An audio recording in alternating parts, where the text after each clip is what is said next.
ಎತ್ತ ಹೋದನು ಬಾಲ ಮತ್ತಿಗೀನಾದನು ಅತ್ತು ಮರುಗಿ ಹೋದ ಮಗನೇ ಹರಿಹರ ಮಗನೇ ಹರಿಹರ ಎಲ್ಲಿ ಹೋದ್ಯಪ್ಪ? ಯಾವತ್ತು ನಾನು ರಾಜ್ಯಕ್ಕೆ ಒಂದು ಪೊಲೀಸ್ ಎಂತಪರ ಸೇರಿದೆ ಅಂತಾದ್ರೆ ಓಡೋಡಿ ಬಂದು ಬಾಕಿ ತಪ್ಪು ಕಾಣಿಸುತ್ತಿಲ್ಲ. ಅರಮನೆಯಲ್ಲೆಲ್ಲ ಹುಡುಕಿದೆ. ಯಾರೋ ಹೇಳಿದ್ರು ರಾಜಬೀದಿಯಲ್ಲಿ ಹಾಗೆ ಕಾಡ ಹಾದಿಯಲ್ಲಿ ಕೊಂಡು ಹೋಗ್ತಾ ಇದ್ದಾರೆ ಅಂತ. ಆ ಹಾದಿಯನ್ನು ಹಿಡಿದು ಅನುಸುತ್ತಾ ಬರ್ತಾ ಇದ್ದೇನೆ.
ಒಂದು ಬಾರಿ ಕರೆದಂತಾದ್ರೆ 10 ಬಾರಿ ಹೋಗ್ಬಿಡುವ. ನೀನು ಯಾಕೆ ಮಗನೇ ಹೋಗ್ಬಿಡುವುದಿಲ್ಲ? ಯಾಕೆ ಕಣ್ಣು ತೆರೆದು ನೋಡುವುದಿಲ್ಲ? ಈ ಹುಡಿ ಮಣ್ಣಿನಲ್ಲಿ ಮಲಗಬೇಕಾದಂತಹ ಸ್ಥಿತಿ ನಿಮಗೆ ಯಾಕೆ ಬಂತು ಕಂದ? ಸಕಲ ಸೌಭಾಗ್ಯಗಳು ಇರುವಂತಹ ಅರಮನೆಯನ್ನು ಬಿಟ್ಟು ಈ ಕಾಡ ಹಾದಿಯಲ್ಲಿ ಯಾಕೆ ಬಂದೆ? ನೀನು ಖಂಡಿತ ಬರುವವನಲ್ಲ. ನಿನ್ನನ್ನು ಯಾವನೊಬ್ಬ ದುಷ್ಟ ಕರ ತಂದಿರಬೇಕು. ಯಾರವನು? ಅವನಿಗೆ ತಕ್ಕ ಶಾಂತಿ ಮಾಡ್ತೇನೆ ಮಗನೇ. ಒಮ್ಮೆ ಹೇಳು, ಈ ಅಪ್ಪನಲ್ಲಿ ಮಾತನಾಡು, ಹೇಳು ಮಗನೇ.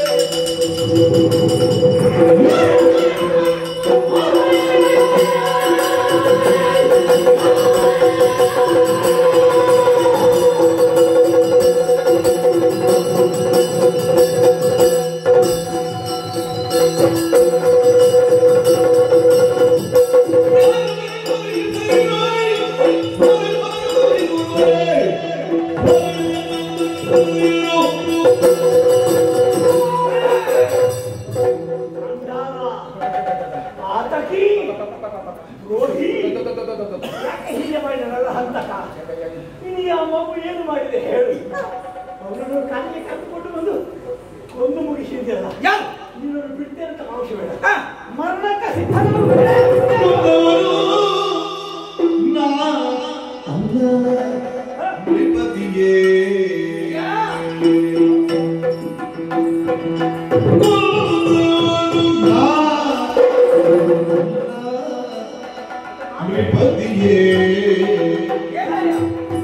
ಕುಂದವನು ಸಡದಲ್ಲಿ ನಿಲುವರಿ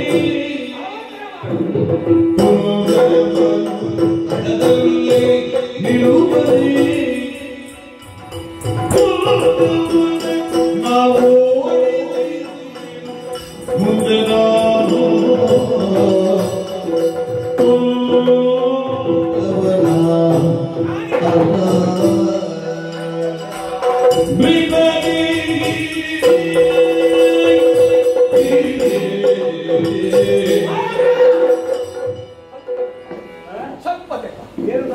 ಹಾಗಲ್ಲ ಪುಣ್ಯಾತ್ಮ, ಈ ಮಗು ಕೊಂದವ ನಾನೇ ಭಾವಿಸಿದರು. ಅದು ಏನಂದ್ರೆ ವಿಷಯ ಹೇಳಿದ್ದು ಹಾಗೊಂದು ಪ್ರಯೋಗ ಉಂಟ. ಒಂದು ವೇಳೆ ನಾನೇ ಅಂತ ಒಂದು ಪ್ರಯೋಗ ಉಂಟೆ, ಅದು ಮುಂದುವರಿದು ನನಗೆ ಯಾವುದೋ ಒಂದು ನೆನಪಾಯಿತು. ಹಾಗಲ್ಲ, ಮಗುವನ್ನು ಕೊಂದವ ನಾನು.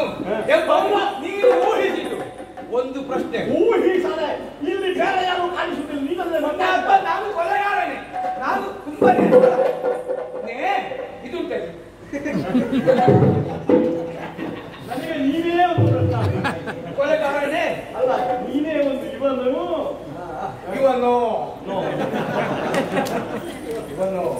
ಕೇಳು. ಒಂದು ವೇಳೆ ನಾನು ಕೊಂದು ಹೌದೊಂದಾದ್ರೆ ಕೊಂದಂತ ಈ ವ್ಯಕ್ತಿ ಇಲ್ಲಿ ನಿಲ್ತಾನ. ಕೊಂದಂತ ಈ ವ್ಯಕ್ತಿ ಅವನ ಮನೆ ಇಲ್ಲ ಹಾಗಿಂದ ಒಳಗೆ ಮಾತನಾಡ್ತಿ ಕೊಂದಂತ ಈ ವ್ಯಕ್ತಿ ನಾನು ಕೊಂದದ್ದು ಹೌದು ಅಂತಾದ್ರೆ ನಾನು ಇಲ್ಲಿ ನಿಂತೇನಾ? ನಿಲ್ಲಿಕ್ಕಿಲ್ಲ. ಯಾವಾಗ ಸೇರಿ ಆಗುತ್ತಿತ್ತು ಇಲ್ಲಿಗ ಆಭರಣ ಉಂಟು ಅಪಹರಿಸುವ ಯೋಚನೆ ನೋಡು ಹಾಗೆ. ಹಾಗೆ ಅಂತ ಈ ಮಗುವಿನ ಕೊಲೆಗೂ ನನಗೆ ಯಾವ ಸಂಬಂಧವೇ ಇಲ್ಲ. ವಿಚಾರ ಏನು ಅಂತ ಕೇಳು. ನಾನೊಬ್ಬ ಸಂಚಾರಿ, ಈ ಊರಲ್ಲಿ ಅಂದ್ರೆ ಒಬ್ಬ ಪಂಡಿತ, ದೊಡ್ಡ ತಿರುಗಾಡಿ ಪಂಡಿತ ಪಂಡಿತ ಹಾ. ಪಂಡಿತೋ ಗಜ ಪಂಡಿತ ಅಂತ ಹೇಳ್ಬೇಡ. ಹಾಗೆ ತಿರುಗಾಟ ಮಾಡಲಿಕ್ಕೆ ಬರುವಾಗ ಈಗ ಏನು ಸೊಪ್ಪೋಳ ಕೊಯ್ತದ ವೇಳೆಯಲ್ಲಿ ಕಾಮಿಡಿ ಕಾಮಿಡಿ ಕಾಮಿಡಿ ಅಂತ ಬೊಬ್ಬೆ ಕೇಳ್ತದೆ. ಯಾವ ತೋಟ ಇರುವುದಿಲ್ಲ ಅಲ್ಲ ಅಲ್ಲ, ತೋಟ ಚಿಮಟಿದಂತದ್ದು ಯಾವ ಚಿಗುರು ಚಿಮಟಿದ್ದೀರಿ ಅಲ್ಲ, ಕಪಟಿ ಇದು ಮತ್ತು ವೈದ್ಯ ಬೇರೆ ಉಂಟಲ್ಲ ಕುಡಿಲಿಕ್ಕೆ ಉಪಯೋಗ ಮಾಡುವ ಈಗ ಛಾಯಾವತಾರ ಇದು ಯಾವ ಅವತರಣ ಅಲ್ಲ. ಬೊಬ್ಬೆಗೆ ಹೇಳಿದ್ದು ಯಾರು ಅಂತ ಬಂದು ನೋಡುವಾಗ ಹೇಳಿ ನಮ್ಗೆ ದೊಡ್ಡ ಮುಂದಾತು, ದೊಡ್ಡ ಕಟ್ಟ, ದೊಡ್ಡ ಬೀಜೆ, ವಿಕಾರ ರೂಪಿ ಮಗು ನಾನಲ್ಲ. ಸ್ವಲ್ಪ ಹೆಚ್ಚು ತಕ್ಕ ಪುಣ್ಯಾತ್ಮ. ಅಲ್ಲ ಎಂತದ್ದು ಕೊಡು ನೀನು ಸಮತ ಅಂದ್ರೆ ಆ ವ್ಯಕ್ತಿ ಬಂದು ಮಗುವಿಗೆ ಕೊಲ್ಲುದಕ್ಕೆ ಬೇಕು ಹತ್ತಿ ಎತ್ತಿದ್ದೆ ಬೇಡ. ಅಯ್ಯೋ ನನಗೊಂದು ಮಾನವೀಯತೆ ಮಾನವೀಯತೆ ಇಲ್ಲ. ನನ್ನ ಮನುಷ್ಯ ಎಲ್ಲ ಉಂಟು, ಅದು ಗೊತ್ತಾಗಲ್ಲ, ಒಳಗಿಂದ ಉಂಟು. ಕೆಲವರ ಮುಖ ನೋಡುವಾಗಲೇ ಗೊತ್ತಾಗುತ್ತೆ ಅದರಲ್ಲಿ ಎಂತದ್ದಿಲ್ಲ. ಹೇಳ್ತೇನೆ ಹಾಗೆ ಮಗುವಿಗೆ ಕೊಲ್ಲುದಕ್ಕೆ ಕತ್ತಿ ಎತ್ತುವಾಗ ನಾನು ಕೊಂದವನಿಗೆ ಒಂದೇ ಪೆಟ್ಟು, ಅವ ಓಡಿ ಹೋದ, ಮಗುವಿನ ಬದುಕಿದ್ದೆ. ಹಾಗೆ ಮಗುವಿನ ಜೀವಕ್ಕೆ ಯಾವ ತೊಂದರೆ ಆಗಬಾರದು ಅಂತ ನಾನು ಬರುವಾಗ ಮಣ್ಣಿ ತಂದಿದ್ದೆ ನೋಡು, ಅದು ಕಟ್ಟಿದ ಮಗ ನಾನು. ಮನೆ ಕಟ್ಟಿ ಏನು ಪ್ರಯೋಜನ, ಅವನ ಪ್ರಾಣ ಹೋಯ್ತಲ್ಲ. ಯಾರು ಹೇಳಿದ್ರು? ಅಸಲು ನೀಗಿದನಲ್ಲ ಯಾರು?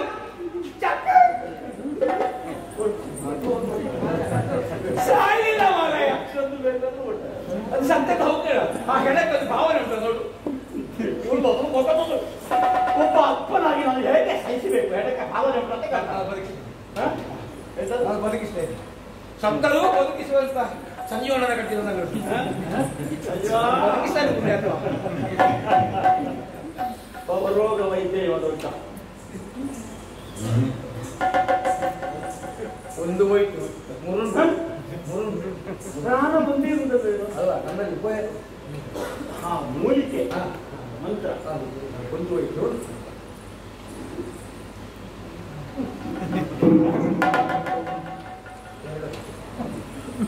ಈಗಾದ್ರೆ ಬಂದಿತ್ತು ಕತ್ತಿ. ಇಲ್ಲಿ ಹೋಗಲಿಕ್ಕೆ ಸುಲಭ ದಾರಿ ಯಾವುದು? ನಮ್ಮ ವಂಚನೆ ಒಂದು ಎರಡು ಮೂರು, ಇದು ನಾನೇ ಎದುರಿಸಬೇಕಷ್ಟೇ. ಓಂ ಸ್ವಾಹ.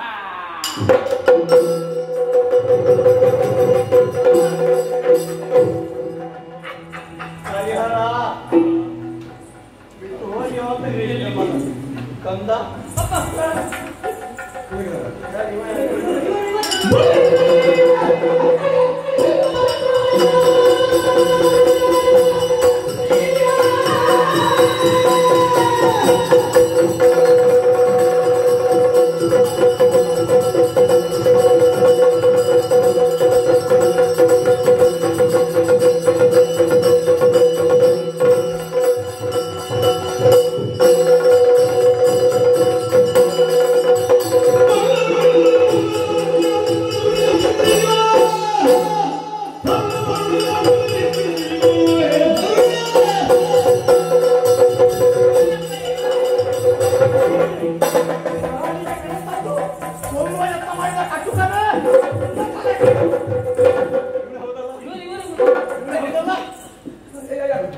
ನೀನೇ ಅಂತೆ ಬಲವಾದ ಸಾಕ್ಷಿ ಉಂಟು. ಈ ವದನಾರದಿಂದ ನೋಡು, ಇದೊಂದು ಕೊಲ್ಲುವ ಮುಖವು. ಅಂಗಾಸು ಇಲ್ಲಿ ಇಲ್ಲಿವರೆಗೆ ಕಟ್ಟ, ಈಗ ಮೀಸೆ, ಕಪ್ಪು ಕೋಟು, ಕಪ್ಪಿಗೆ ಖಡ್ಗ ಅದೆಲ್ಲ ತೆಗೆದಿರಿಸಿ ಬಂದಿದ್ದರೆ ಇಲ್ಲ, ಅವನ ಕೈ ಅದೆಲ್ಲ ಇತ್ತು. ನೀನು ನೋಡಿದ್ದೆ ಹಾಗೆ. ಮತ್ತೆ ಹುಡುಗ ನೀನೆಂತ ಹೇಳ್ತಾನೆ? ಅದು ಒಬ್ಬನಾಗ 7 ಮಂದಿ ಇರುವುದಿಲ್ವ? ಹೆಚ್ಚು ಶಾಸ್ತ್ರ ಓದಿದ್ರೆ ಅದು ಹೀಗೆ. ಹೇಗೆ ತುಂಬಾ ಓದಿದ್ದೆ ನೀನು. ಇನ್ನು 6 ಮಂದಿ ಬೇರೆ ಇದ್ದಾರೆ, ನಾನಲ್ಲ. ನಿಜ ಹೇಳು. ನಿನ್ನಲ್ಲಿ ಹೇಳಿ. ಅವನು ಹೇಳುದು ಕದ್ದವಲ್ಲ. ಸತ್ಯ ಹೇಳುವಾಗಲೇ ನೀನನ್ನು ಕಾಡಿಗೆ ಕರ್ಕೊಂಡು ಬಂದವ ಹೌದಾ? ಇನ್ನೊಂದು ಕಟ್ಟಿ ಅವ್ರು ಕೇಳಿಲ್ಲ. ಅವ ಒಂದು ಅಮಲಿನಲ್ಲಿ ಬಿದ್ದಿದ್ರಲ್ಲ, ನೀನು ಕೊಟ್ಟ ಅಮಲು ಉಂಟಲ್ಲ, ಎಲ್ಲ ಹಾಳು ಮಾಡುದು ಅಮ್ಮ. ಹಾಲು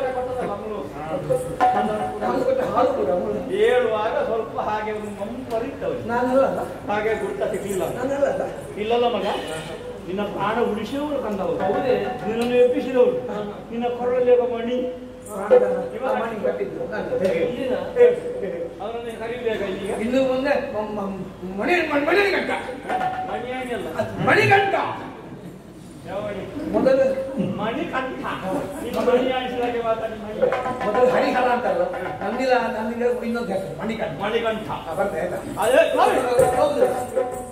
ಮಗು ಇಷ್ಟು ದೊಡ್ಡ ಉಪಕಾರ ಮಾಡಿದ, ಒಳ್ಳೆ ಮೂಲಿಕೆ, ಆಮೇಲೆ ಕೆಲವೊಂದೆಲ್ಲ ಮಂತ್ರ ಎಲ್ಲ ಮುಂಚಿ ಮಂದಿಗಳು ಇಂಥದ್ದೆಲ್ಲ ಕಲಿತವರು ಅವ್ರು ಹೆಣ್ಮರಿಗೆ ಹೇಳಿಕೊಟ್ಲೇ ಇಲ್ಲ ತೋತತಿ ಇದ್ದವರಿಗೆಲ್ಲ ವೆಚ್ಚ ಮಾಡುವ ಕಾಲ ಈಗ.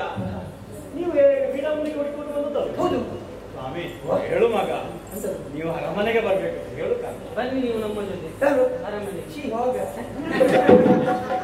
ಹೇಳೋರೆಲ್ಲ ಬರುವಂತಾಗ್ತದೆ.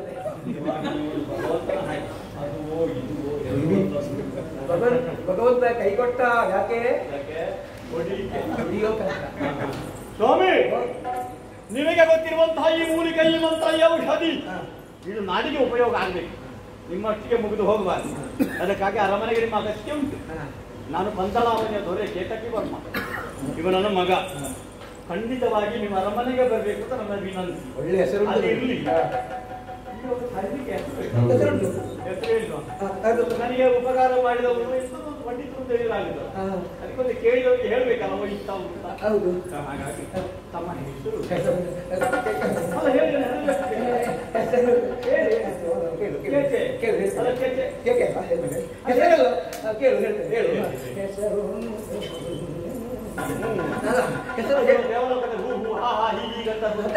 ಹೆಸರು ಹೇಳ್ತೇನೆ ಕೇಳು.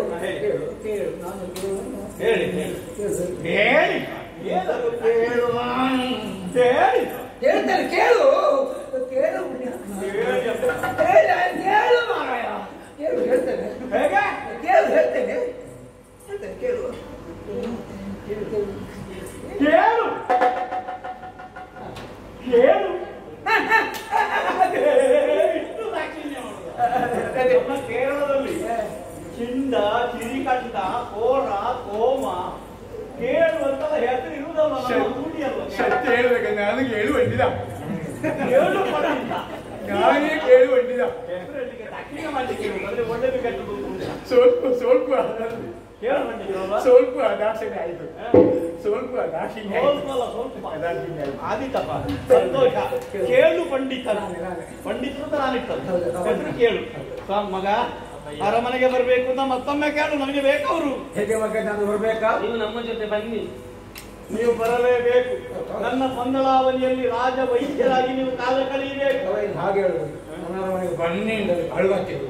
ಮಕ್ಕಳಲ್ಲ ಪಾಪ, ಈ ಒಂದು ಭಯಪಟ್ಟದಲ್ಲಿ ಸ್ವಲ್ಪ ಸರಿಯಾಗಬೇಕಷ್ಟೇ ವಾತಾವರಣ. ಅರಮನೆ ವಾತಾವರಣ ಬರ್ತೀರಲ್ಲ, ಆದಿತ್ತು ಹೊರಡಿ. ಏನಿಲ್ಲ, ನಿಮ್ಮ ಸ್ವಾಗತಕ್ಕೆಲ್ಲ ಸಿದ್ಧತೆ ಮಾಡ್ತೇನೆ. ಜೋಡಿಗೆಲ್ಲ ಇಲ್ಲ, ಮತ್ತೆ ಇಲ್ಲಿ ಚಿವುಟಿದ್ದೆಲ್ಲ ಉಂಟು. ತುಂಬಾ ಚಿವುಟಿದ್ರಂತೆ. ಕೈ ಹಾಕಿತ್ತು ಮಾತ್ರ ಚಿವುಟ್ಲಿಲ್ಲ, ಬಿಡ್ಲಿಲ್ಲ. ಕೋಡಿ, ಬೇರು, ನಾಗು, ತೊಗಟೆ ಎಲ್ಲ ಇನ್ನೂ ಪಟ್ಟಿ ಮಾಡುವ ಎಲ್ಲ ತಗೊಂಡು ಬನ್ನಿ. ಹೋಗುವ ಅರಮನೆಗೆ.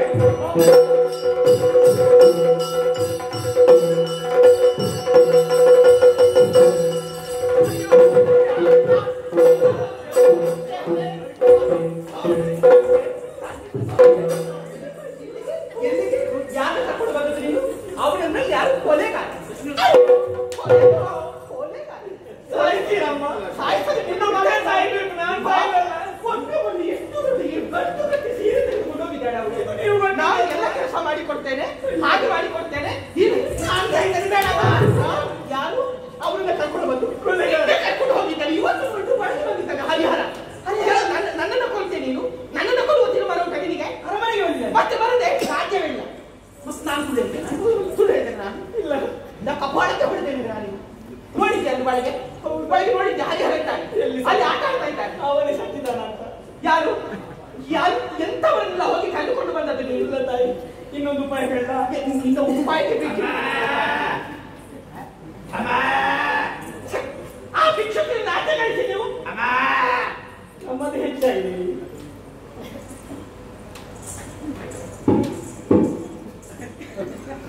ಈಗ ಈ ಅರಮನೆಗೆ ಎಂತವರೆಲ್ಲ ಬರ್ತಾರೆ ಅಂತೇಳಿ ಹೇಳಿ ಅರ್ಥ ಇಲ್ಲ ನನಗೆ.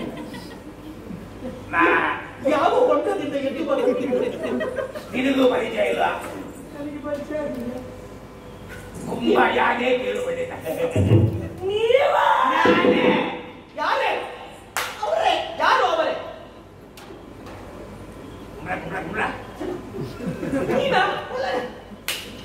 ಸಾಕು ನೀನು ಉಪಕಾರ. ವಿಜಯ ಕೇಳುವ ಇದರ ಪರಿಚಯ ಉಂಟಾ? ಅದರ ಮೊದಲು ಕೊಡಿ. ಅದನ್ನು ಕೊಡು. ಯಾವುದು? ಅದು ಮಾಡಿ 55 ಬಾಕಿ ಬಗೆಲ್ಲ ನಿನಗೆ ಬಾಕಿ ಕೊಡುವುದಿಲ್ಲ ನಾನು. ಕೊಡ್ಬೇಕಾ? ಕೊಡ್ತೇನೆ, ನನಗೆ ಇದು ಅಗತ್ಯವಿಲ್ಲ. ಅವರಲ್ಲಿ ಮನೆಗೆ ಬಂದಿದ್ದಾರೆ ಗೊತ್ತಾ ನಿನಗೆ? ಗೊತ್ತು ನನಗೆ. ಇದು ನಿನ್ನಲ್ಲಿ ಕೊಡು, ನಿಮ್ಮಲ್ಲಿ ಕೊಡುದಲ್ಲ. ಮತ್ತೆ? ಕೊಡಬೇಕಾದ್ದು ಮಹಾರಾಜರೇ ಕೊಡ್ತೇನೆ. ನನ್ನನ್ನು ತೆಗಿಬೇಡ ನೀವು. ಅವರಿಗೆ ವಿಷಯ ಗೊತ್ತಾದ್ರೆ ಮರು ದಿವಸ ನನ್ನ ಕೊಲೆ ಆಗ್ತದೆ. ಅಮ್ಮ, ಯಾರು? ನೀವು ಹೇಳಿದಾಗ ಕೊಲ್ಲೋದಕ್ಕೆ ಬೇಕಾ ಮುಂದಾದೆ. ಕೊಲ್ಲೋದಕ್ಕೆ ಬೇಕಾ ಮುಂದಾದಾಗ ಯಾವುದೊಂದು ಬೇತಾಳ ಅಂತೆ ಬಂದ ತಲೆ ಒಂದೇ ಬಿಟ್ಟು ನಿಮ್ಮ ತಲೆ ಸರಿ ಇಲ್ವಾ? ತಲೆ ಸರಿ ಮೊದಲಷ್ಟೇ ಮತ್ತೆ ಬಿಟ್ಟೆ ತಡ ಆ ರೂಪ ಹೋಗಿ ಈ ರೂಪ ಬಂತು. ಆಮೇಲೆ ಮಹಾರಾಜರಿಗೆ ಬಂದ್ರು, ಮಗುವನ್ನು ಕಂಡರು. ಹೇಗೋ ನಾನೇ ಮಗುವನ್ನು ಬದುಕಿಸಿ ಬಗ್ಗೆ ಸುಳ್ಳು ಹೇಳಿದೆ. ಮಗುವಿನ ಕೊಡೋದು ಮಣಿ ಉಂಟಲ್ಲ, ಹೌದು, ಸತ್ಯಕ್ಕೆ ನಾನು ಕಟ್ಟಿದ್ದಲ್ಲ, ಮತ್ತೆ ಬಂದ ಬೇತಾಳ ಕಟ್ಟಿದ್ದು. ಹೌದು, ಹೆಸರು ಮಣಿಗಂಟದಾಯ್ತು. ಹಾಗೆಂದ ಈ ಅರಮನೆಗೆ ಆಸ್ಥಾನ ಪಂಡಿತರ ಆಸ್ಥಾನ ವೈದ್ಯರಿಗೆ ಬರ್ಲಿಕ್ಕೆ ಹೇಳಿದ್ದು ಮಹಾರಾಜರು. ಬೇಕೆ ಬಂದದ್ದು ಯಾಕೆ? ಇಲ್ಲಿ ಇದ್ದೆ ನಿಮ್ಮ ಕಾರ್ಯವನ್ನು ನಾನು ಪೂರೈಸಿಕೊಡ್ತೇನೆ. ನಿನ್ನ ಕರ್ಮ ನಿನ್ನ ಕಾರ್ಯ ಪೂರೈಸುವುದಲ್ಲ, ನನಗೆ ಕಾರ್ಯ ಮಾಡಿ ನೀವು. ಯಾಕೆ ಇಲ್ಲ? ವಿಶ್ವಾಸ ಇಲ್ವೋ? ಇಲ್ಲ. ಮಗ ಸಾಯ್ಬೇಕಲ್ಲ. ನಾನು ಹೇಳಿದ ಹಾಗೆ ನೀವು ಕೇಳಿದ್ರೆ ಆ ಮಗ ಸಾಯ್ತಾನೆ, ನಿಮ್ಮ ಮಗ ಅರಸನಾಗ್ತಾನೆ. ಖಂಡಿತ ನೀವು ಹೇಳುದು ನಾನು ಕೇಳುತ್ತೇನೆ. ಹೌದಾ? ಹಾಗಾದ್ರೆ ನಾನು ಹೇಳ ಕೇಳ್ತೀರಲ್ಲ, ಬೇರೆ ಏನು ಬೇಡ. ಮತ್ತೆ ಈಗಲೇ ಹೊಟ್ಟೆ ಬರಲ್ಲ ನಿಮಗೆ. ನನಗೆ ಹೊಟ್ಟೆ ನೋವು ಬರ್ಬೇಕು, ಅವ ಸಾಯುವುದಕ್ಕೆ ಏನು ಸಂಬಂಧ ಉಂಟು? ವಿಮರ್ಶೆ ನೀವು ಮಾಡಬಾರದು. ಮತ್ತೆ ಹೊಟ್ಟೆ ನೋವು ಬಂದ ಹಾಗೆ ನೀವು ನಟನೆ ಮಾಡಿ ಆಮೇಲೆ ಏನ್ ಆಗ್ಬೇಕು, ಹೇಗಾಗ್ಬೇಕು, ಎಲ್ಲಿ ಆಗ್ಬೇಕು, ಯಾವ್ದ್ರಲ್ಲಿ ಆಗ್ಬೇಕು ಹಾಗೆ ಸೂಚನೆ ಕೊಡುವ ವ್ಯಕ್ತಿ ನಾನು. ಹೌದಾ? ನೀವು ನಾಟಕ ಮಾಡಿದ್ರೆ ನಿಮಗೆ ಅದು ಮಾತ್ರ ಹೊಟ್ಟೆ ನೋವಿನ ಮಾತ್ರ. ಹೊಟ್ಟೆ ನೋವು, ಹೊಟ್ಟೆ ನೋವು ಆದ್ರೆ ಸಾಯ್ತಲ್ಲ. ಈಗ ಅಮ್ಮ, ಅಯ್ಯೋ ಹೊಟ್ಟೆ ನೋವು, ಅಮ್ಮ ಹೊಟ್ಟೆ ನೋವು. ಅಮ್ಮ, ತಾಯೇ, ಮಾಮಾತೆ, ನನಗೆ ಈಗ ಗೊತ್ತಾಗ್ತದೆ ನಿಮ್ಮ ಹೊಟ್ಟೆ ತಲೆಯಲ್ಲಿ ಇರುವುದು. ಓ, ಅದು ಕೈಯಲ್ಲಿ ಹೋಗ್ಬೇಕಂತ ಇಲ್ಲಿಗೆ ಹೋಯ್ತು. ಎಲ್ಲೆಲ್ಲಿ ಹೋಗುದು, ಎಲ್ಲೆಲ್ಲಿ ಹೋಗುದು. ಹೊಟ್ಟೆ ನೋವು ಹಾಗ ಒಂದು ಹೇಳಲಿಲ್ಲ ನೀವು, ಆಗ ಹೊಟ್ಟೆ ನೋವು ಆಗಿಲ್ಲ. ಬೇಡ, ಅನುಭವಿ ಇಲ್ಲಿದ್ದಾರೆ. ಹೊಟ್ಟೆ ನೋವು ನನಗೆ ಗೊತ್ತಿಲ್ವಾ? ಎಷ್ಟು ವರ್ಷ ನನ್ನ ಜೊತೆಯಲ್ಲಿ ಇದ್ದೀರಿ, ನಿಮಗೆ ಅಭಿನಯ ಬರ್ತಿಲ್ಲ. ಬರುತ್ತಿಲ್ಲ ಮತ್ತೆ ನಾನು ಅಭಿನಯ ಮಾಡ್ತೀನಿ. ಹೊಟ್ಟೆ ನೋವಲ್ಲ, ಹೊಟ್ಟೆ ನೋವು ಸರಿಯಾಗಿ ಸರಿಯಾಗಿ ನೋಡಿ ಅಲ್ಲ. ಹೊಟ್ಟೆ ನೋವು, ಹೊಟ್ಟೆ ನೋವು, ಹೊಟ್ಟೆ ನೋವು ಆಗುದಿಲ್ಲ. ನಿಜವಾಗಿಲ್ಲ ಹೊಟ್ಟೆ ನೋವೇ ಹೌದಲ್ಲ?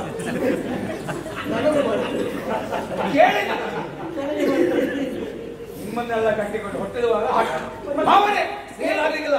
ನಿಜವಾದ ಹೊಟ್ಟೆ ನೋವು ಬಂದಾಗ ನಾನು ನಡೆಸ್ತೇನೆ.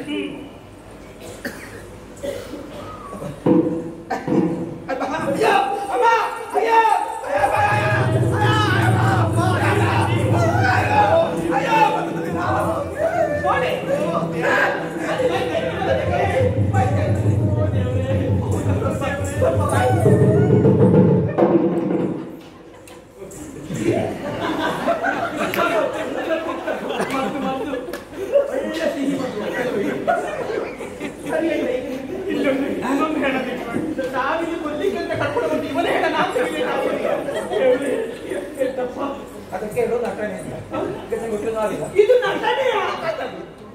ಗೊತ್ತಿರಲಿಲ್ಲ, ನಾನು ನಿಜ ಅಂತ ಭಾವಿಸಿದೆ.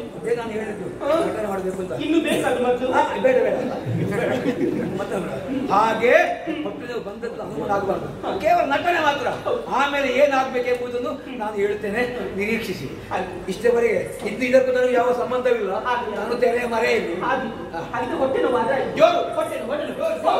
ಅಯ್ಯೋ ಅಯ್ಯೋ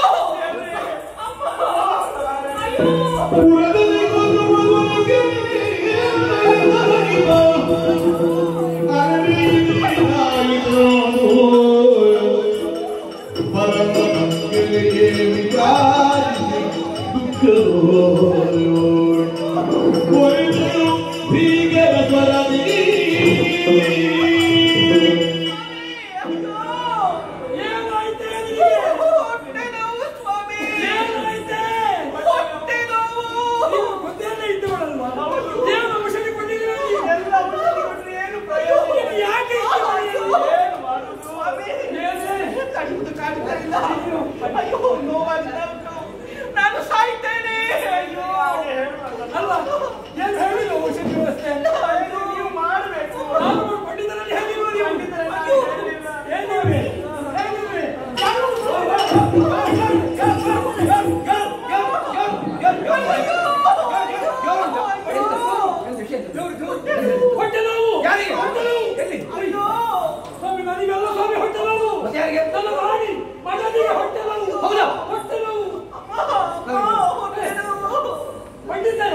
ಹೊಟ್ಟೆ ನೋವು ಪರಿಹಾರ ಆಗಬೇಕು. ನಾನು ಮಾಡ್ತೇನೆ, ಪರೀಕ್ಷೆ ಮಾಡ್ತೇನೆ, ಪರೀಕ್ಷೆ ಮಾಡ್ತೇನೆ. ಅಮ್ಮ, ಅಮ್ಮ ಅಮ್ಮ ನೋಡು.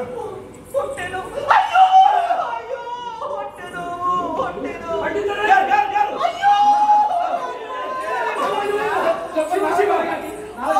ನಾಳೆಗೆ ಬರಲಿ, ನಾಳೆಗೆ. ಅಯ್ಯೋ ಸ್ವಾಮಿ.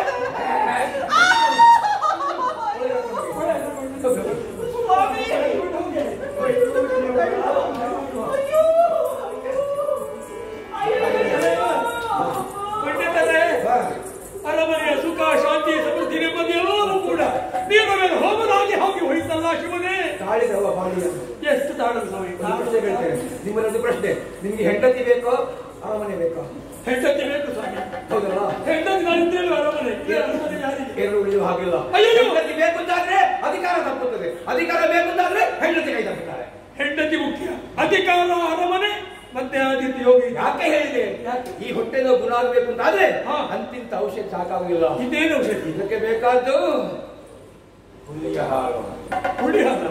ಹುಳಿ. ಯಾರಲ್ಲಿ? ಒಳ್ಳೆ ಎಂತ ಹುಳಿ? ಹುಳಿ ಹಾಲಲ್ಲ, ಯಾಕೆ ಕ್ಷೀರ.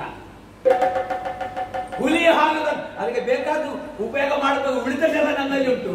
ಹುಲಿಯ ಹಾಲು ತಂದು ಕೊಟ್ಟರೆ ಮಾತ್ರ ನಿಮ್ಮ ಹೆಂಡತಿಯ ಪ್ರಾಣ ಉಳಿಯುತ್ತದೆ. ಇಲ್ಲದ್ರೆ ಗೋವಿಂದ. ವ್ಯಾಘ್ರ ಕ್ಷೀರ ತಂದ ಕೆಲಸ ಮಾಡಿ. ಈಗ ತಂದು ಉಪಯೋಗಿಲ್ಲ. ಯಾರಿದ್ದಾರೋ ಒಂದು ಕೆಲಸ ಮಾಡಿ. ಏನು ಮಾಡಿ? ಹೆಂಡತಿ ಜೀವ ಬೇಕು ಅಂತಾದ್ರೆ ಈಗಲೇ ಡಂಗುರ ಸಾರಿ ಏನೆಂದು? ಹುಲಿಯ ಹಾಲನ್ನು ಯಾರು ತಂದು ಕೊಡ್ತಾರೋ ಅಂತವರಿಗೆ ಅರ್ಧ ರಾಜ್ಯ ಕೊಡ್ತೇನೆ ಬಾಗೆ. ಆಗ ಆ ರಾಜ್ಯ ಮೇಲೆ ಆಸೆಯಿಂದ ಯಾರಾದ್ರೂ ಹೋಗುತ್ತಾರೆ. ನಾನು ಎಣಿಸಿದ ಹಾಗಾಗುತ್ತದೆ. ಹೌದು, ಯಾರು ಅದೆಲ್ಲ ಮಾಡಲಿ ರೋಗ ಶಮನಕ್ಕೆ ವ್ಯಾಘ್ರ ಕ್ಷೀರವನ್ನು ತಂದು ಕೊಡ್ತಾರೋ ಅವರಿಗೆ ಅರ್ಧ ರಾಜ್ಯವನ್ನು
ಸ್ವಲ್ಪ ಸಹನೆಯಲ್ಲಿರುವುದು.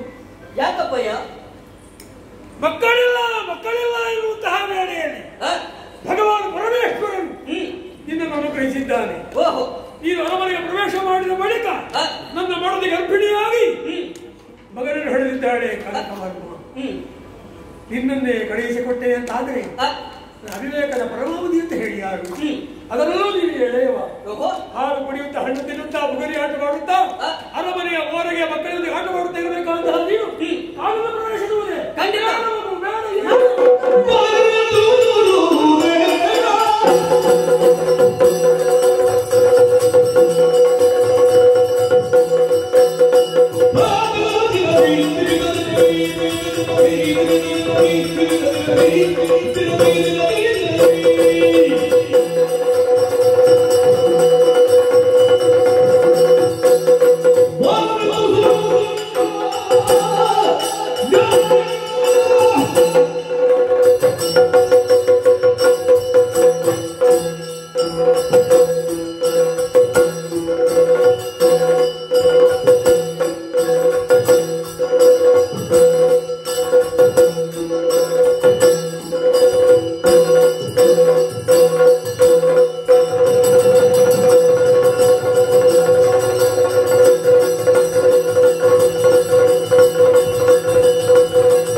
ಹೌದು, ಶಿವಪ್ರಸಾದ ನೀನು.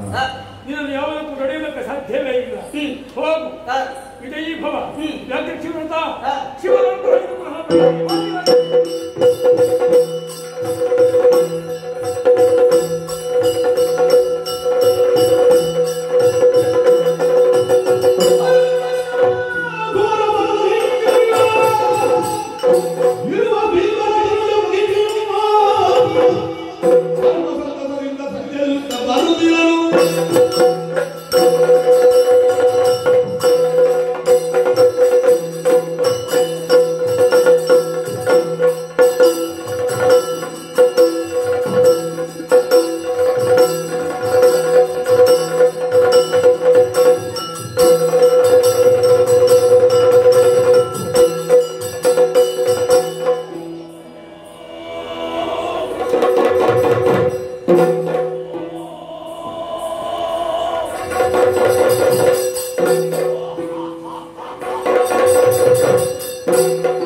ವೀರರು ಗಂಡಸರು ವೀರನ ಮಾತೆ ಮಕ್ಕಳು ಹುಟ್ಟುವುದಕ್ಕುಂಟ. ಆಹಾ, ಹಾಗಾಗಿ ಅಮರತ್ವ ನನ್ನ ಪಾಲಿಗಿದೆ. ತದನಂತರ ಪಾತಾಳವಂತ ಭೂಲೋಕವನ್ನು ಸೇರಿದೆ ನನ್ನನ್ನಾಗಿಸಿದ್ದೇನೆ. ಈ ಕಾಲದಲ್ಲಿ ಗರಿಮನೆಯಲ್ಲಿ ವಾಸವನ್ನು ಮಾಡ್ತಾ ಇದ್ದೇನೆ. ಉದರಾಂತಿ ಬಾಧಿಸ್ತಾ ಇದೆ. ಏನು ಮಾಡೋಣ? ಭೇಟಿಯನ್ನಾಗಬೇಕು. ಮಾನವರ ವಾಸನೆ ಮೂಗಿಗೆ ಬಡಿಯುತ್ತಾ ಇದೆ. ತಡ ಮಾಡುವುದಿಲ್ಲ.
ಮನಸ್ಸು ಕೇಳ್ತಾ ಇದೆ.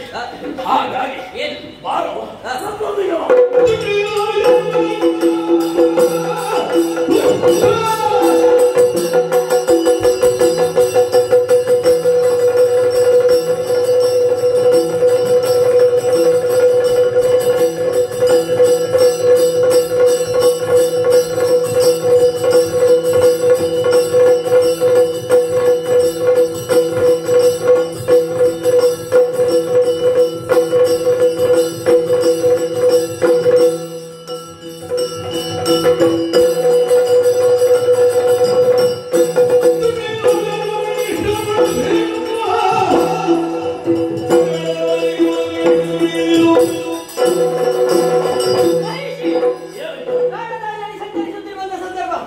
ಒಂದೊಮ್ಮೆಗೆ ನನ್ನ ದಾರಿಗೆ ಅಡ್ಡಲಾಗಿ ಬಂದೆ. ಅಷ್ಟು ಮಾತ್ರವಲ್ಲ, ಕೆಲವಾರು ಪ್ರಶ್ನೆಗಳನ್ನು ಕೇಳುತ್ತಾ ಇದ್ದೀಯಾ? ಒಂದು ಮಾತನ್ನು ಹೇಳುತ್ತೇನೆ, ನೀನು ಕೇಳಿದಂತ ಅಷ್ಟು ಪ್ರಶ್ನೆಗಳಿಗೆ ಉತ್ತರ ಕೊಡುವಷ್ಟು ನನಗೆ ಸಮಯವಿಲ್ಲ. ನಾನು ಬಂದದ್ದು ತಾಯಿಯ ಉದರ ಬೇನೆಯನ್ನು ಶಮನ ಮಾಡುವುದಕ್ಕೋಸ್ಕರವಾಗಿ. ವ್ಯಾಘ್ರದ ಕ್ಷೀರ ಅಗತ್ಯವಿದೆ, ಅದನ್ನು ಹರಿಸುತ್ತಾ ಬಂದವ ನನ್ನ ದಾರಿಗೆ ಅಡ್ಡಲಾಗಿ ಬಂದ್ರೆ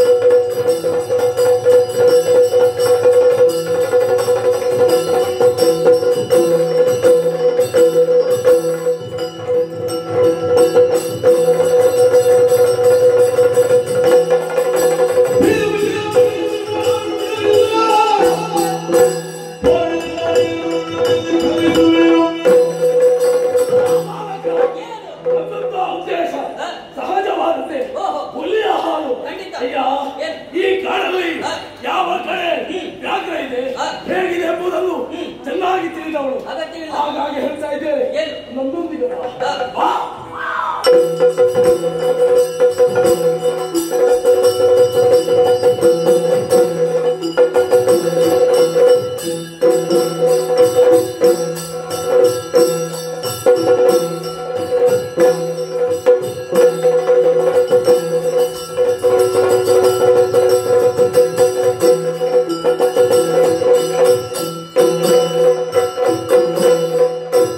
Hare Hare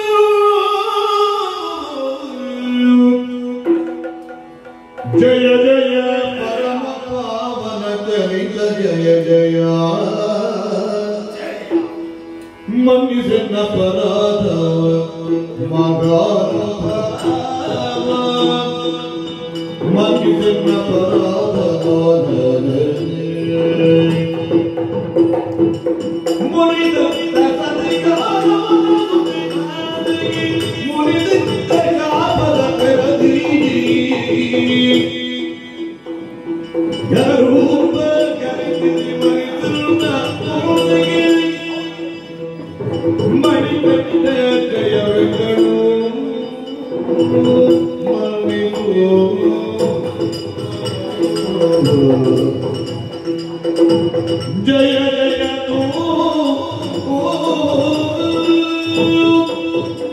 ಜಯ ತೋ ಸ್ವಾಮಿಯೇ ಶರಣಮಯ್ಯಪ್ಪ, ಸ್ವಾಮಿಯೇ ಶರಣು. ಹರಿಹರ ಸುತ್ತನೆ, ಏನು? ಬಿಳ್ಳಾರಿ ವೀರನೆ, ಓ. ವೀರಮಣಿಗಂಟನೆ, ಆ. ಆಪತ್ ಬಾಂಧವನೇ, ನೀನೇ ರಕ್ಷಣೆ ಮಾಡಬೇಕು ದೇವ. ಆ. ನಿನ್ನ ಪ್ರಾಣದಿಂದಲಾಗಿ ನಾನು ಯಾರು ಏನು ಎಷ್ಟು ಎಂಬುದನ್ನು ಆ. ಚೆನ್ನಾಗಿ ತಿಳಿತಾ ಇದ್ದೇನೆ. ಅಯ್ಯ, ಏನು? ನಾನು ಓರ್ವಳು ಆ. ಗಂಧರ್ವ ಕನ್ಯೆ. ಗಂಧರ್ವ ಕನ್ಯೆ ಆ. ಶಾಪದಿಂದಲಾಗಿ ಈ ರೂಪವನ್ನು ತಾಳಿದ್ದೇನೆ. ಮಾಡಿದ್ದಲ್ಲ ತಪ್ಪಾಯಿತು ಎಂಬುದಾಗಿ ಆ. ಪಾದಕ್ಕೆ ಬಿದ್ದು ಬೇಡ್ತಾ ಇದ್ದೇನೆ. ಆದರೂ ಒಂದು ಆಸೆ, ಏನು? ನಿನ್ನನ್ನು ಪಡೆಯಬೇಕು. ಆ. ಸೂರ್ಯ ಚಂದ್ರನ ಇರುವಷ್ಟು ಕಾಲ ನನ್ನ ಹೆಸರನ್ನು ಆ. ಶಾಶ್ವತವಾಗಿ ಉಳಿಯುವ ಹಾಗೆ ಮಾಡಿ. ಮಹಿಷಿ, ಆ. ಎದ್ದೇಳು. ಆ. ಕಾಡಾಕಾಡಿಯಾಗಿ ಹೋರಾಟ ಮಾಡಿದೆ. ಹ. ಕೊನೆಗೂ ಹ. ಒಂದು ಶರ ಸ್ಪರ್ಶ ಮಾತ್ರಕ್ಕೆ ಹ. ನೀನು ಯಾರು, ಹ. ಮೊದಲು ಏನಾಗಿದ್ದೆ, ಹ. ಅಷ್ಟು ಮಾತ್ರವಲ್ಲ, ಹ. ಇಂದಿನ ರೂಪವನ್ನು ಕಳೆದು ಹ. ಪುನರಪಿ ನಿನ್ನ ನಿಜವಾದ ರೂಪಕ್ಕೆ ಬಂದವಳು ನೀನಿದ್ದೀಯ. ಆಗ ತಿಳಿಯಿತು, ಹ. ಗಂಧರ್ವ ಕನ್ಯೆ ಹ. ಮುನಿಯಿದ್ದ ಶಾಪದಿಂದಾಗಿ ಹ. ಈ ಕಾಡಿನಲ್ಲಿ ಮಹಿಷಿಯಾಗಿ ನೀನು ಸಂಚರಿಸುತ್ತಾ ಇದ್ದವಳು ಹ. ಈಗ ನಿನ್ನ ಶಾಪಕ್ಕೆ ಹ. ಒಂದು ವಿಮೋಚನೆ ಸಿಕ್ಕ ಹಾಗಿದೆ. ಆಮೇಲೆ ಒಂದು ಕೋರಿಕೆಯನ್ನು ಕೇಳಿಕೊಂಡೆ, ಹ. ಮದುವೆ ಆಗಬೇಕು ಎನ್ನುವ ಹಾಗೆ. ಹ. ನಾನು ಅಖಂಡ ಬ್ರಹ್ಮಚಾರ್ಯ ವೃತವನ್ನು ಪಾಲಿಸುತ್ತಾ ಇದ್ದೇನೆ. ಆಹಾ. ಆದರೆ ಒಂದು ಹ. ನಿನ್ನ ಭಾವನೆಯನ್ನು ಹ. ತಟ್ಟನೆ ತಿರಸ್ಕಾರ ಮಾಡುವ ಹಾಗಿಲ್ಲ. ಆಹಾ. ಯಾಕೆ? ಹ. ನೀನು ಶರಣು ಬಂದವಳಿದ್ದೀಯ. ಹ. ಅದಕ್ಕೋಸ್ಕರವಾಗಿ ಒಂದು ನಿನಗೆ ದಾರಿಯನ್ನು ಸೂಚಿಸುವುದಕ್ಕಿದ್ದೇನೆ. ಏನು ದೇವ? ಮುಂದಕ್ಕೂ ಒಂದು ದಿನ ನಾನು ಒಂದು ಕ್ಷೇತ್ರದಲ್ಲಿ ನೆಲೆಯಾಗುವುದಕ್ಕಿದ್ದೇನೆ. ಹ. ಅಲ್ಲಿಗೆ ಅದೆಷ್ಟೋ ಭಕ್ತಾದಿಗಳು ಹ. ಸ್ವಾಮಿ ರೂಪದಲ್ಲಿ ಹ. ನನ್ನನ್ನು ಕಾಣುವುದಕ್ಕೆ ಬರುತ್ತಾರೆ. ಆಹಾ. ಅಂದಿನ ದಿವಸ ಹ. ಕನ್ಯಾ ಸ್ವಾಮಿಗಳ ಹ. ಅಥವಾ ಹ. ಸಣ್ಣ ಮಕ್ಕಳ ಸ್ವಾಮಿಗಳು ಯಾವ ಸಂಖ್ಯೆ ಯಾವಾಗ ಕಡಿಮೆಯಾಗುತ್ತದೋ ಹ. ಅಂದು ನಿನ್ನನ್ನು ನಾನು ಕೈ ಹಿಡಿದು ಉತ್ತರಿಸುವುದಕ್ಕಿದ್ದೇನೆ. ಆಹಾ. ಅಲ್ಲಿಯವರೆಗೆ ಹ. ಮಾಲಿಗೆ ಪುರತ್ತಮ್ಮ ಎನ್ನುವಂತ ಹೆಸರಿನಿಂದ ಹ. ಪ್ರಖ್ಯಾತಿಯನ್ನು ಪಡೆ. ಹ. ಇದು ಮೋಕ್ಷಕ್ಕೆ ಸಿದ್ಧವಾಗು.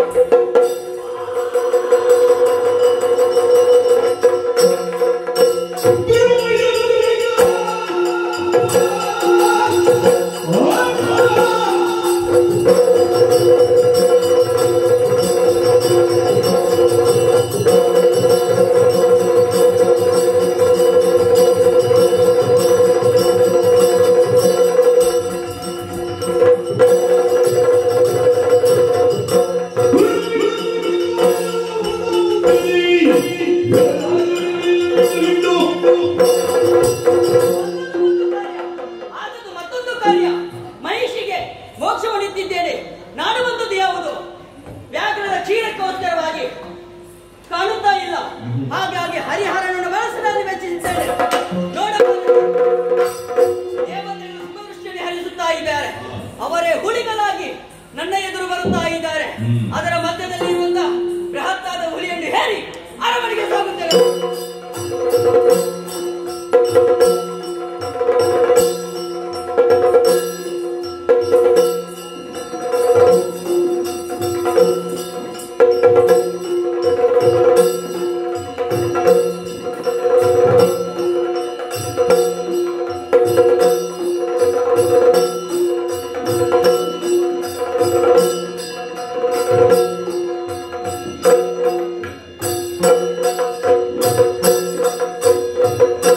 ಕಾಯಿನತ್ತ ತೆರಳಿದೆ.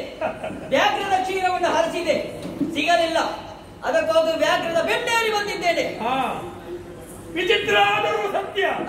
ಪಂಗಡ ನೋಡಿ ರಾಜಕುಮಾರ ವ್ಯಾಘ್ರ ಕ್ಷೀರ ಮಾತ್ರವಲ್ಲ, ವ್ಯಾಘ್ರವನ್ನೇ ಕೊಂಡು ಬಂದಿದ್ದಾರೆ ಎಂದಾದರೆ ಖಂಡಿತ ಶಿವಾನುಗ್ರಹ. ಹಾಲು ಬೇಕಾದ ಯಾರಿಗೆ?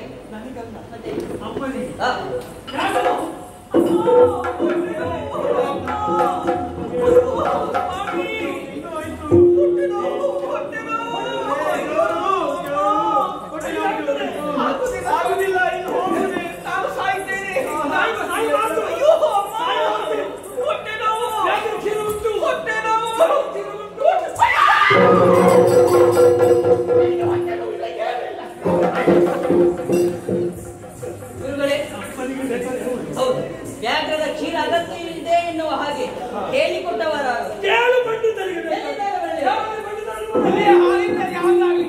ಹುಲಿಯ ಹಾಲು ಬಂದ್ರೆ ಈ ಕ್ಷಣವೇ ಅದು ಗುಣ ಆಗ್ತದೆ.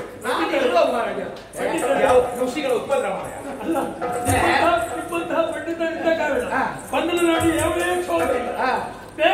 ಹಾಲು ಮತ್ತೆ ಹುಲಿ ಹಾಲು ಬರ್ಲಿ.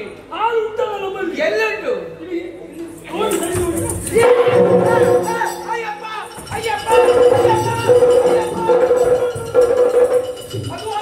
ಇದು ವಿಷಯ ಗೊತ್ತುಂಟಾ?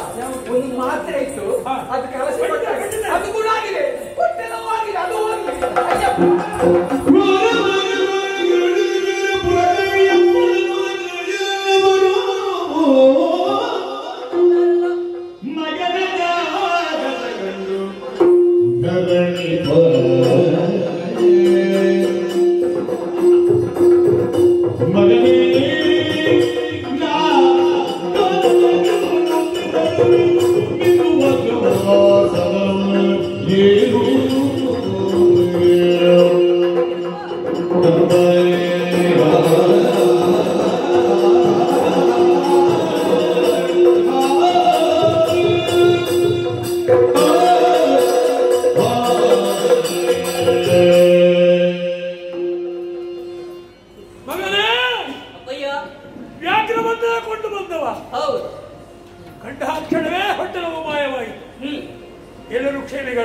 ಆದರೆ ಒಂದುಂಟು, ನೋಡಿಯಂತೆ ಪುರದ ಜನರು ಅಯ್ಯಪ್ಪ ಅಯ್ಯಪ್ಪ ಎನ್ನುವ ಹಾಗೆ ಎಗರಿ ಓಡುತ್ತಾ ಇದ್ದಾರೆ.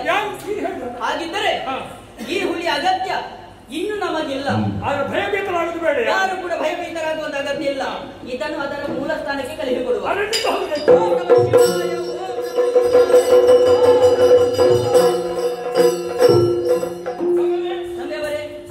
ಶಿವನನ್ನು ಧ್ಯಾನಿಸಿದ ಕ್ಷಣವೇ ವ್ಯಾಘ್ರಗಳೆಲ್ಲ ಹೌದು, ಬಹಳ ಆಶ್ಚರ್ಯವಾಗ್ತಾ ಉಂಟು. ಏನು ಇಂತಹ ಘಟನೆ ಈ ಕಾಲದಲ್ಲಿ ನಮ್ಮ ಈ ಪಂದರನಾಡಿನಲ್ಲಿ ನಡೆಯುತ್ತದೆ ಇರುವಂತಹ ಕಲ್ಪನೆ ನನಗಿರಲಿಲ್ಲ.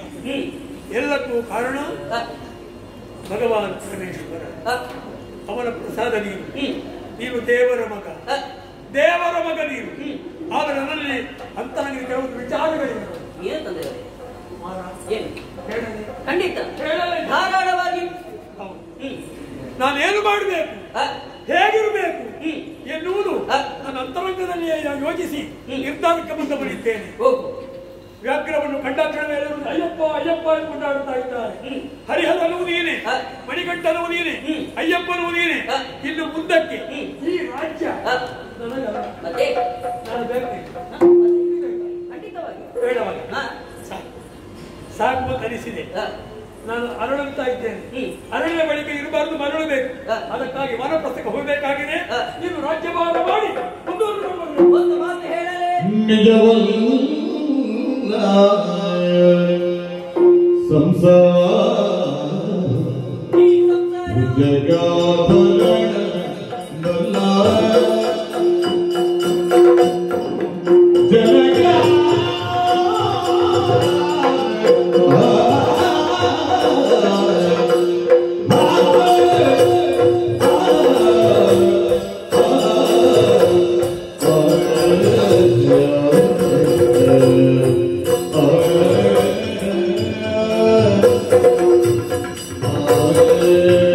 Oh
ಯಾವತ್ತೂ ಭಾವಿಸಬೇಡಿ.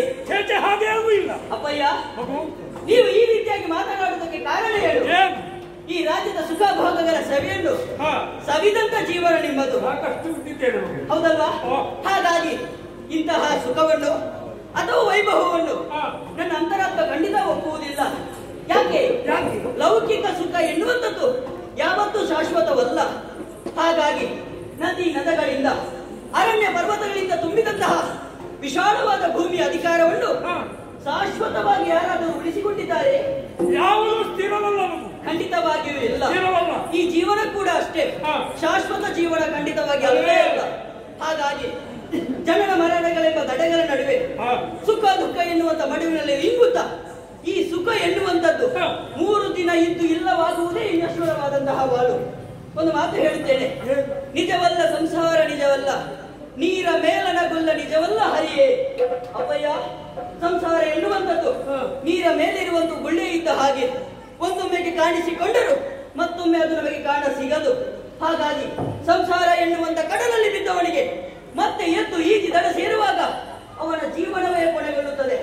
ಹಾಗಾಗಿ ಐಶ್ವರ್ಯ, ಅಧಿಕಾರ, ಹೆಂಡತಿ, ಮಕ್ಕಳು ಇದು ಯಾವುದು ನನಗೆ ಬೇಡ ಅಪ್ಪಯ್ಯ. ಬದುಕಿನ ಸವಿ ಬಂಧುರತೆ ಏನೆನ್ನುವುದನ್ನು ಹರನ ಅನುಗ್ರಹದಿಂದ ನಾನು ಅರಿತುಕೊಂಡವನಿದ್ದೇನೆ.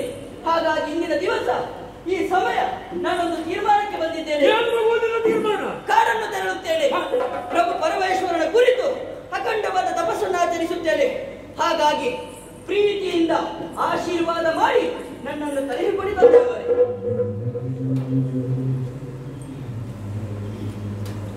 ಜನಕ,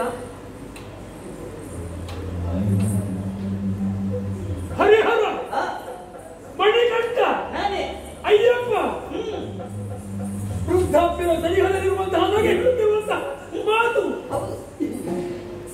ನಿಜವಲ್ಲ. ಸಂಸಾರ ತ್ಯಜಿಸಿದ ಸರ್ವ ಸುಖ, ಯಾವ ಸುಖವೂ ಬೇಡಪ್ಪ. ಉಂಟು ಉಂಟು ಬೆಳೆಸಿದ ಶರೀರ ಇನ್ನೂ ಬೇಕು, ಮತ್ತೂ ಬೇಕು, ಅಷ್ಟೂ ಬೇಕು, ಇನ್ನೂ ಬೇಕು ಹೇಳುತ್ತಿರುವಂತಹ ಜೀವಿಗಳನ್ನೇ ನಾವು ಕಣ್ಣಾದ ಕಾಣ್ತಾ ಇದ್ದೇವೆ. ನಾನಾದ್ರೂ ಅರವತ್ತು ಕಳೆಯಿತು, ಇನ್ನೂ ಎದೆ ಎತ್ತರಕ್ಕೆ ಬಳಿ ನಿಲ್ಲುತ್ತಾ ಇದ್ದೀರಿ. ನೀನು ನನ್ನಲ್ಲಿ ಕಾಡಿಗೆ ತೆರಳುವುದಕ್ಕೆ ಅಪ್ಪಣೆಯನ್ನು ಕೇಳುತ್ತಾ ಇದ್ದೀನಿ. ಇದು ವಿಚಿತ್ರ ಆದರೂ ಸತ್ಯ. ಆದರೆ ಒಂದು ಮಾತು ಹೇಳ್ತೇನೆ, ಏನು ಜನಕ? ಅಧಿಕಾರನಿಗೆ ಹಸ್ತಾಂತರ ಮಾಡಬೇಕು ಎಂಬುದಾಗಬೇಕು. ಯಾಕೆ ನನಗೆ ಯಾಕೆ? ಅನೇಕ ಸಮಯಗಳಿಂದ ರಾಜಕೀಯದ ಏಳುಬೀಳುಗಳನ್ನು ಸಮೀಪದಲ್ಲೇ ಇದ್ದು ಕಂಡುಬರು ನಾನು. ಖಂಡಿತ. ಕಿರೀಟ ಹತ್ತವರಿಗೆ ಕಿರುಕುಳ ತಪ್ಪದೆಂಬುತ್ತ ನುಡಿ ದೂರಕ್ಕೆ ಸತ್ಯವಾದ್ದು. ಓಹೋ, ಪರ ವಿರೋಧಿಗಳ ಭಯ. ಹೌದು, ಭಯವಲ್ಲ. ಮತ್ತೆ ಎಲ್ಲ ದೇವರ ಇಚ್ಛೆ ತೆರಳುವಂತ. ಓಹೋ, ಆದರೂ ನಾನು ಜೀವಂತ ಇರುವಂತಹ ಈ ವೇಳೆಯಲ್ಲಿ ಏನೋ ದೊಡ್ಡ ಶಕ್ತಿಗಳು ಅನುಮಾನಿಸುವುದು ಏಳುಬೀಳುಗಳಿಗೆ ಕಾರಣೀಭೂತವಾಗಿ ಇರುವಂತಹ ವಿಚಾರದಲ್ಲಿ ನಾನೇ ಯೋಚಿಸುವಂತಹ ಪರಿಸ್ಥಿತಿ ನಿರ್ಮಾಣವಾಗಿದೆ. ಇಲ್ಲೇನು ಅಪ್ಪಯ್ಯ, ಅದಕ್ಕಾಗಿ ಚಿಂತೆ. ಕಾಡಿನಲ್ಲಿ ದೊರಕಿದವ ನಾನು ಪುನಃ ಕಾಡಿಗೆ ಹೋಗುತ್ತೇನೆ ಎನ್ನುವಂತಹ ಬೇಸರ ನಿಮಗೆ ಬೇಡ ಅಪ್ಪಯ್ಯ. ನಾನು ಎಲ್ಲೇ ಹೋದರು, ಎಲ್ಲೇ ಇದ್ದರು, ಹೇಗೆ ಇದ್ದರು ನಿಮ್ಮ ಮಗನೇ ಆಗಿರುತ್ತೇನೆ. ಒಂದು ವೇಳೆ ದುಷ್ಟರಿಂದ ನಿಮಗೆ ಏನಾದರೂ ಅಪಾಯ ತಂದೊಡ್ಡಿದ್ದಾರೆ ನನ್ನನ್ನು ಪ್ರಾರ್ಥಿಸಿ ಪ್ರತ್ಯಕ್ಷವಾಗಿಯೋ ಅಥವಾ ಪರೋಕ್ಷವಾಗಿಯೋ ಬಂದು ನಿಮ್ಮ ಒದಗಿದಂತಹ ಸಂಕಷ್ಟವನ್ನು ನಾನು ದೂರ ಮಾಡಿಕೊಳ್ಳುತ್ತೇನೆ. ಆದರೆ ಒಂದು ಮಾತು ಉಂಟು, ಪೀಠಕ್ಕೆ ಜನ ಯಾರು ಇಲ್ಲ ಎನ್ನುವ ಹಾಗೆ ಚಿಂತಿಸುವಂತ ಅಗತ್ಯವಿಲ್ಲ. ನಿಮ್ಮ ಬೇಸರನ್ನು ಕರೆಯುವುದಕ್ಕಾಗಿ ದೇವರು ಮತ್ತೊಂದು ಪ್ರಸಾದವನ್ನು ಕೊಟ್ಟಿದ್ದಾನೆ. ನನ್ನ ತಮ್ಮನಿದ್ದಾನೆ ಕನಕವರ್ಮ, ಅವನ ಹೆಗಲೆತ್ತರಕ್ಕೆ ಬೆಳೆದು ನಿಂತಿದ್ದಾನೆ. ಅಷ್ಟು ಮಾತ್ರವಲ್ಲ, ಹೋರಾಡುವಂತ ಶಕ್ತಿ ಸಾಮರ್ಥ್ಯ ಕೂಡ ಅವನಲ್ಲಿ ಉಂಟು. ಹಾಗಾಗಿ ಚಿಂತಿಸುವಂತ ಅಗತ್ಯವಿಲ್ಲ. ಆಗ ನನ್ನ ಪೀಠಕ್ಕೆ ಏರಿಸಿ ಅಪ್ಪಯ್ಯ, ನಾನು ಕಾಡಿನತ್ತ ತೆರಳುವಂತಹ ಸಮಯ ನನಗೆ ಒದಗಿ ಬಂದಿದೆ. ಆಶೀರ್ವಾದ ಮಾಡಿ ನಾನು ಹೋಗಿ ಬರುತ್ತೇನೆ. ನಡೆಯುವುದಕ್ಕೆ ನಾನು ಯಾರು? ಕಾಡಿನಲ್ಲಿ ದೊರಕಿದವ